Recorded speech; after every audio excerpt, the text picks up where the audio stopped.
파월 현 회장이 이 의사를 공개하기 직전에 발언에서 가장 중요했다고 말씀드렸던 지표들이 오늘 나온단 말이죠. 그러니까 오늘 다시 그 시장에 키 맞추기를 줄 겁니다. 그리고 나서 최종적으로 내일 그 데이터를 모두 소멸시키는 이런 구조가 되겠죠. 어제 잭슨홀 이 의사록이 오픈됐을 때 내용이 사실은 이미 시장에 다 공개된 내용이잖아요. 그러니까 확인하는 정도였는데 이 결과값을 놓고 볼 때 이거를 굿이다 배드다 라고 말을 하기가 조금 애매해요. 포멀합니다 그냥. 그래서 이 자체가 그냥 포멀하기 때문에 현재 상황에서 상방에 대한 측면은 여전히 좀 저는 제한적이라고. 네, 안녕하십니까. 파생왕 송대표입니다. 2024년도 8월 22일 목요일 현재 시간 오전 10시 39분 지나고 있습니다. 오늘은 매매를 제가 좀 빨리 잡으려고 영상을 먼저 찍습니다. 먼저 브리핑을 좀 드리고 저는 매매 포인트를 잡으려고 하는데요. 자, 일단 간밤에 시장이 좀 어땠는지 한번 살펴보면서 오늘 시장에 대한 대응 전략 같이 말씀 나눠봅니다. 자, 먼저 새벽에 마감했던 다우지수는 전장 대비해서 55포인트 0.14%가 상승한 4890포인트에서 상승 마감했습니다. 주가의 위치가 나쁘지 않죠. 나쁘지 않아요. 제가 좀 말씀드린 것처럼 나쁘지는 않은데 이 전거래일을 기점으로 해서 나타났던 증상들, 그 다음에 어제 종가에 보면 십자도찌라고 하죠. 십자도찌 위아래 하방과 상방의 충돌이 모두 동일한 구간 십자도찌 형태를 보여주면서 강세로 마감됐습니다. 그래서 이제 빨간색 양봉으로 마감이 됐다는 것은 매도세보다는 매수세가 많았다라고 볼 수 있는 측면이고, 나스닥 지수와 S&P 500 주가도 나쁘지 않고 좋았습니다. 이제 어제는, 그러니까 오늘 새벽에 FOMC 의사록이 있었고요. FOMC 의사록에서 지금 시장에서 계속해서 예고하고 있고 예측하고 있는 9월에 대한 금리 인하 가능성 높게 측정된 데이터가 나왔습니다. 7월 회의에서 일단 금리 인하가 전체적으로 좋다라는 의견들이 지배적이었다라는 발표가 나왔고요. 그로 인해서 시장은 호재로 받아들였습니다. 이 부분은 이미 재료 자체가 오랫동안 시장에서 접목돼서 활용되었던 부분이다 보니까 사실 잭슨홀이 있어서 기다리는 맛도 있겠습니다만, 그보다 시장 자체에 대한 피로도 플러스 알파 이미 선반영되었다는 재료에 대한 측면 이미 반영되어지면서 생각 외로는 강하게 나타나지 못했습니다. 그 측면을 우리가 이제 바라볼 때 시장을 우리가 구성을 할 때요, 보통 이제 대중소로 구분을 하잖아요. 대중소, 대형주, 중형주, 소형주로 구분을 하는데, 우리가 통상적으로 대세상승이라고 부르게 되면 대중소가 모두 다 좀 좋을 때, 대중소가 모두 좋을 때를 보통 말하고, 강세장을 보통 평가할 때는 대형주를 평가를 많이 하죠. 그리고 이제 이것이 시장을 주도하고요. 그 다음에 중소형주가 움직이기 시작할 때가, 여기가 강세 국면이긴 한데 단기 박스 및 스윙 구간일 때가 지금 이제 중형, 중소형주가 많이 움직입니다. 그 이유는 뭐냐면, 대형주는 이게 좋으나 싫으나 물론 대형주 자체에도 모멘텀이 나오면서 대형주만의 움직임들이 형성되어지기도 합니다. 그렇죠? 대형주만의 움직임이 형성되어지기도 하지만 대형주 자체를 놓고 볼 때 어찌됐든 이 친구들은 시장이 뒷받침돼야지 시장과 같이 편승하는 경향을 보인단 말이에요. 다시 말하면 시장과 같이 편승하지 못하면 그에 따른 탄력도가 떨어질 수밖에 없어요. 그래서 이제 보통 강세장이라고 우리가 부르고, 그 강세장은 굉장히 강한 장이라 표현을 합니다. 대표적으로 이번 엔비디아 같이 M7 종목군들이 강한 것들, M7 종목군들은 대형주잖아요.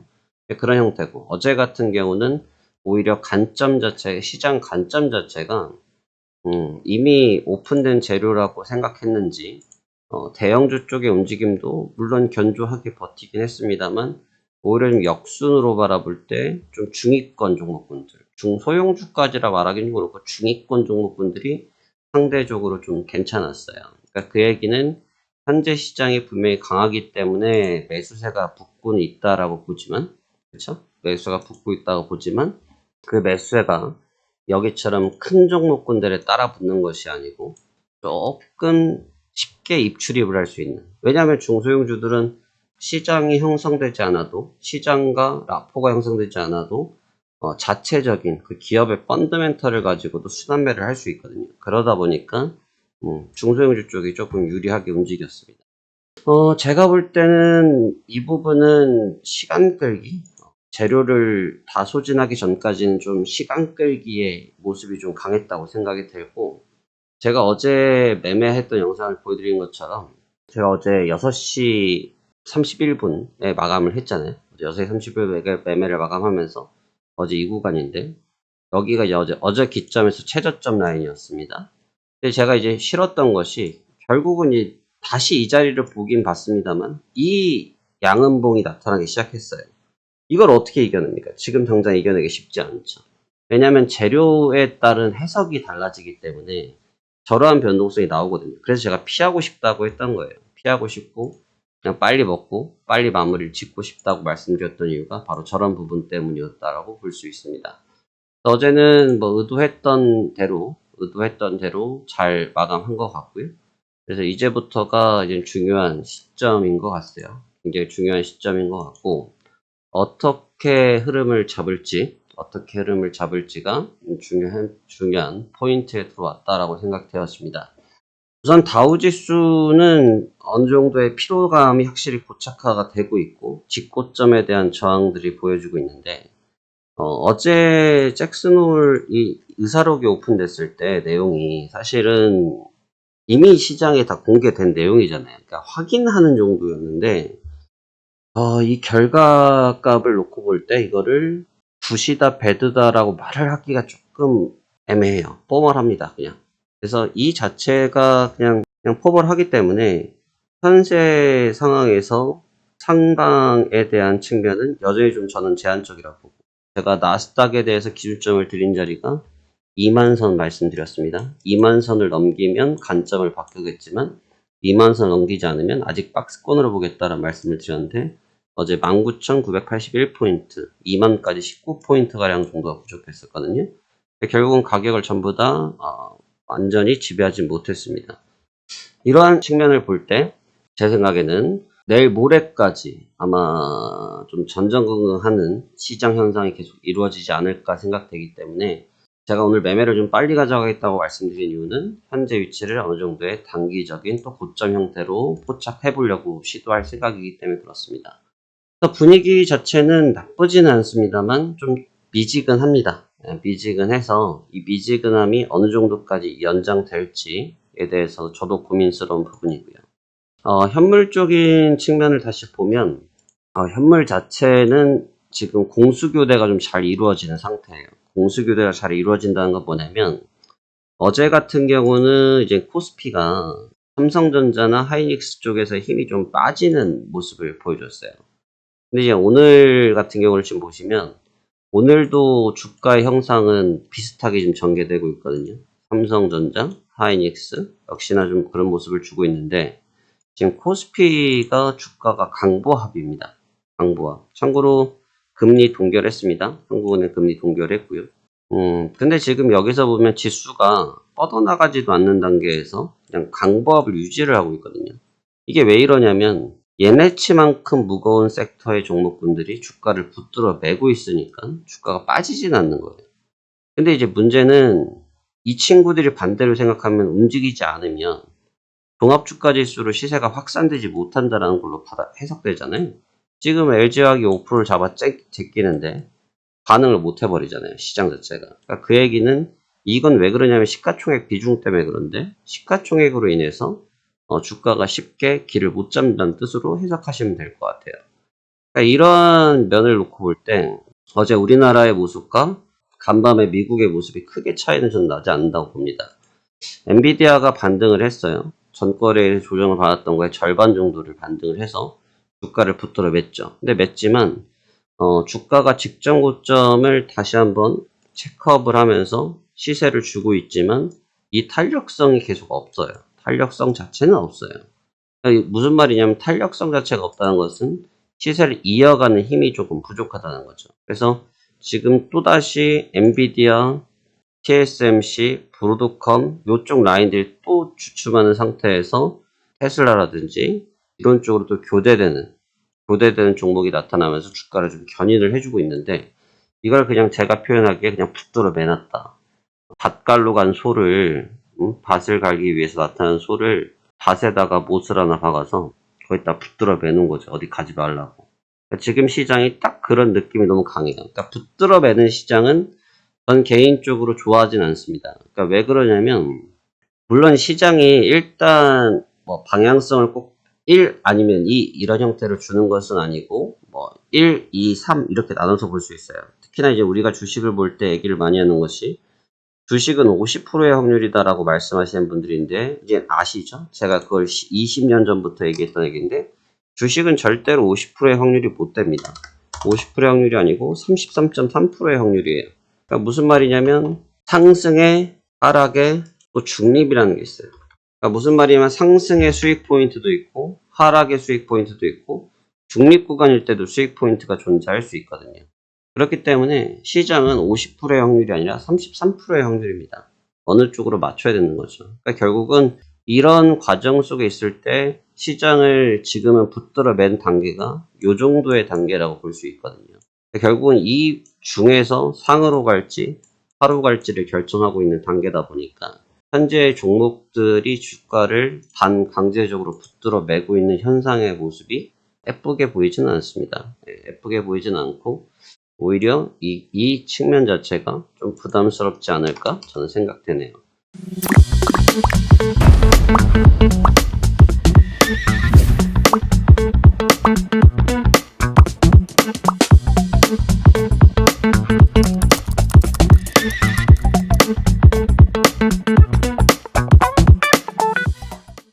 그렇게 된다고 하면 오늘 장은 다시 한번 레벨 맞추기를 할 확률이 있죠.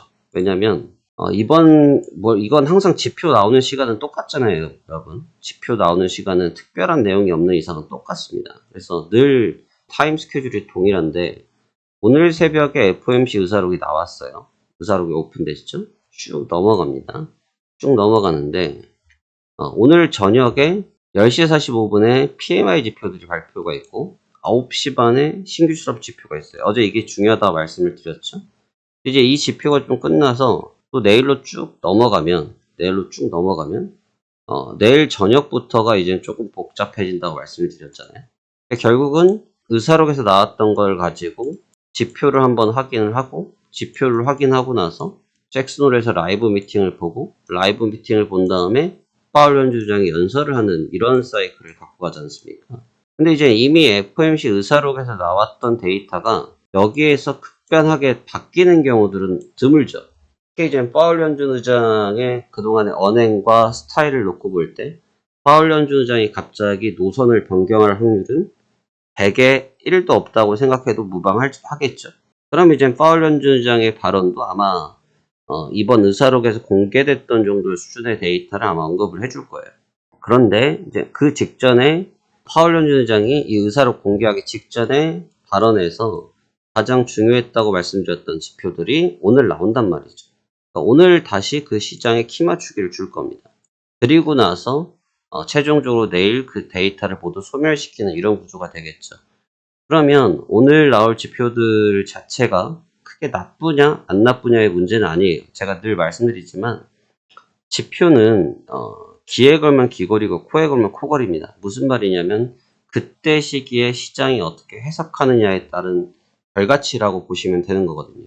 그래서 지금 연준에서 말하고 있는 데이터들에 어느 정도까지 치중된 의견이 나올지 반영을 할지가 중요한 데이터인데, 시장은 그런 상황에서 먼저 선행적인 방향성을 끌어내기에는 제가 보는 관점에서는 부족하다고 생각됩니다.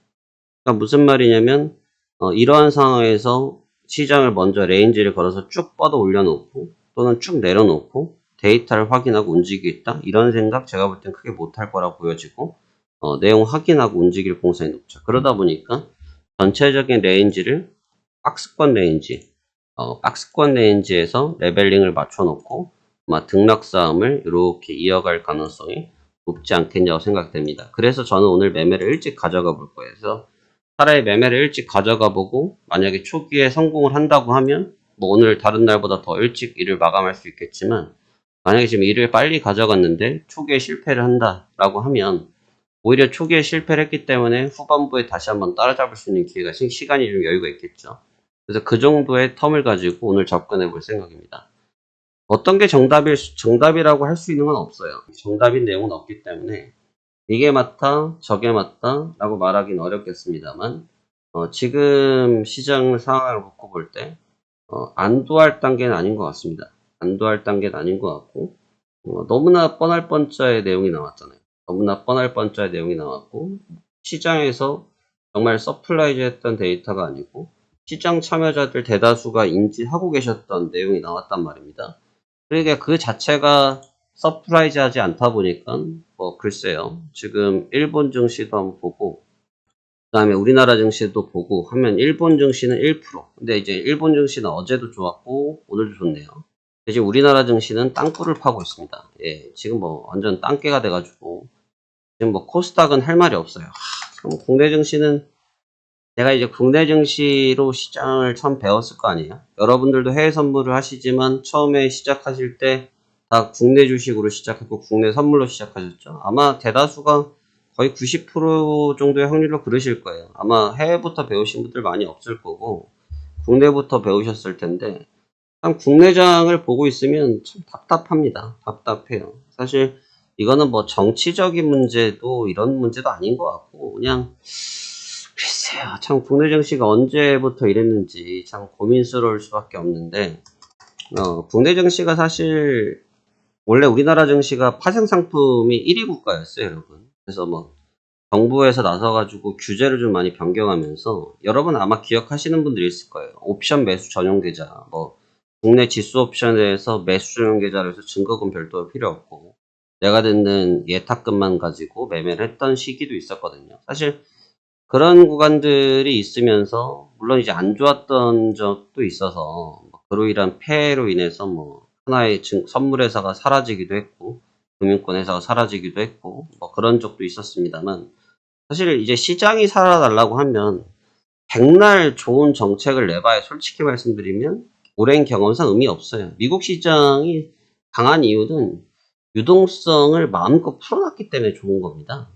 그래서 이번에 엔캐리 때 충격을 받았던 건 뭐냐면 저리의 자금을 일본에서 땡겨서 미국 기술주 섹터에 들어갔던 자금들이 있었기 때문에 시장이 좋았던 거고 또 그 자금들이 순간적으로 빠져나가면서 일본이 금리를 자극하면서 빠져나가면서 시장이 또 그랬던 상황이 있었던 거 아닙니까?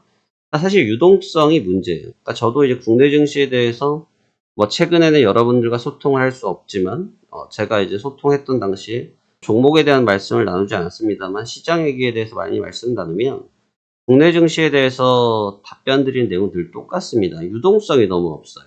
너무나 유동성이 작습니다. 이건 경기 문제도 아닌 것 같아요, 여러분.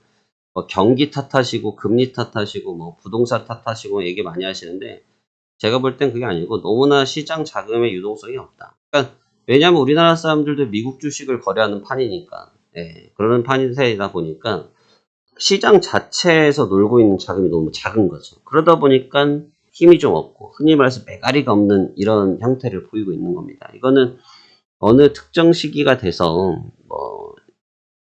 막 이런 분위기가 돼줘야 옛날에 뭐 미래에서 박현주 회장님처럼 뭐 펀드 붐이 좀 있다든지 아니면 모 대통령처럼 뭐 삼천 시대를 언급해 주시든지 뭐 아니면 뭐 또 다른 대통령처럼 뭐 코로나 때 뭐 자금 유동성을 시장이 폭발적으로 풀어준다든지 그러니까 이 정도의 대책 정도가 있어야 시장이 조금 반응을 할 것 같고 너무 어중간하다. 차라리 뭐 듣고 계신 분들에게 불편할 수 있지만 그 유동성을 만들어내려면 어떤 식이 되면 더 좋을 수 있냐면 아싸리 빼버리는 것도 괜찮아요. 아니면 아싸리 올려버리든지. 그게 왜 그러냐면 시장이 아싸리 빠지면 시장 참여자들이 야 이건 대한민국이 이 정도야? 말이 돼? 하면서 쌈짓돈까지 들고 와서 주식을 끌어 당겨줍니다. 그래서 주가가 폭발적으로 올라갈 수 있어요. 그러니까 이번 장에서도 국내 증시가 밑바닥에서 빠르게 올라왔던 이유 중에 하나는 뭐냐면, 특히나 이젠 이 레벨을 좀 보시면 2400이 순간적으로 깨졌잖아요. 그러니까 지금 이 거의 최저점 직전 2023년도 저점 구간까지 도달을 하다 보니까 아싸리 하겠다 거래량에 붙어버리잖아요. 아니면 아싸리 위쪽으로 당기라는 얘기는 뭐냐면, 그러면 좀 따라가시는 분들, 저는 이제 그런 매매를 하지 않습니다만 따라가시는 추격 매수자들이 생길 거예요. 그러니까 추격 매수가 생기기 때문에 그 추격 매수로 주가가 붐업이 생길 수도 있죠. 그러니까 뭐가 아니면 도가 돼야 되는데, 지금 현재 위치에서의 그 레벨링을 생각해 보세요. 현재 위치의 레벨링이 2020년도를 기점, 2020년도 그렇다. 2018년도를 기점으로 해서 잘라서 딱 보시면 아직도 주가의 레벨이 이 정도입니다. 18, 19, 20, 21, 22, 23, 24, 7년이에요. 7년. 7년의 레벨이 이 정도라는 거죠. 근데 이거를 다른 주가, 뭐 나스닥 주가랑 나스닥이랑은 비교하기가 참 좀 섭섭하긴 한데, 여하튼 2018년도 섹터부터 보시면 레벨링이 10,000포인트 정도가 차이가 납니다. 좀 더 넉넉하게 잡아도 7,000포인트 가까이 차이가 나요. 그러니까 이 레벨 차이가 너무 많이 난다는 거죠. 이 유동성 올라오는 거 보세요. 유동성이 이만큼이 올라와 있잖아요. 유동성이. 그러니까 이 유동성의 문제가 크다. 여튼 뭐 말이 잠깐 옆으로 샜는데, 국내 증시는 그런 상황이고, 일본 증시도 올라온 상태이긴 하지만 시장이 피로감이 좀 있는 것 같다. 그래서 그 부분을 노려보는 매매가 오늘 효과적이지 않겠냐? 저는 이렇게 생각합니다. 그래서 한번 잘 대응해 보셨으면 좋겠고요. 저도 오늘 열심히 대응해서 빠르게 수익 잘 내보도록 하겠습니다.